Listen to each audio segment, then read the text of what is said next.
আলহামদুলিল্লাহ লেবু এখন আর লেবু নাই, লেবু এখন ফলে পরিণত হয়েছে। আপনারা জানেন যে বিশ্বের সব জায়গায় রমজান মাসে পণ্যের দাম কমানো হয়, আর আমাদের দেশে পণ্যের দাম বাড়ে। তো এটা আমাদের শুকরিয়া আলহামদুলিল্লাহ করে নিতে হবে, এটা আমরা রিসিভ করতে হবে, কারণ এটা আমাদের ভাগ্যে আছে এটা। আর লেবু তো এখন লেবু না, লেবু ফল হয়ে গেছে। শসাও এখন ফলে পরিবর্তন হয়েছে, কাঁচামরিচও এখন কাঁচামরিচ ফলে পরিবর্তন হয়েছে। কারণ কাঁচামরিচ কিছুদিন আগে 60 টাকা কেজি বিক্রি করছে, এখন আলহামদুলিল্লাহ আরও 100 টাকা যোগ হয়েছে। এটা আমাদের জন্য গর্বের বিষয়। আমাদের দেশটা ডেভেলপ হইতেছে, এটা এখান থেকে বোঝা যাইতেছে। এই কৃষক বাঁচতেছে মানে কি, দেশে আসলে উন্নত হইতেছে, এটা বোঝার এখানে না বোঝার কোনো কিছু নাই। এটা দেশে ডেভেলপ হইতেছে, এটা এখান থেকে বোঝা যায়। তো এই লেবু ফলে পরিবর্তন হয়েছে, উন্নত হচ্ছে। তো আমরা সবাই দোয়া করুন যাতে আস্তে আস্তে আরও অনেকগুলো সবজি যাতে ফলে পরিবর্তন হয়।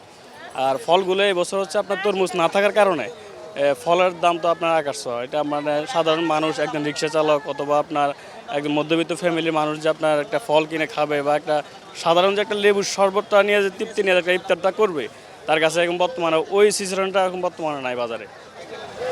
আসলে বহির্বিশ্বে আমরা দেখি যে আসলে কোনো কিছুর দাম বাড়লে আসলে সবাই একত্রিত হয়ে আসলে সেই জিনিসটাকে বয়কট করে। আমাদের দেশে কি দেখেন?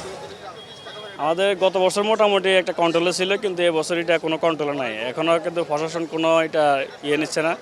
তো এটা প্রশাসনের কাছে মানে অনুরোধ থাকবে যে এখনও রমজান আগামীকালকে থেকে আপনার প্রথম রোজা শুরু হবে। তো যাতে এখনও মানে রোজা চলমানকালীন অবস্থায় প্রথম থেকে যাতে এটা একটা উদ্যোগ নেয়, এটা প্রশাসনের কাছে এটা একটা দাবি থাকলো এটা সাধারণ মানুষের জন্য।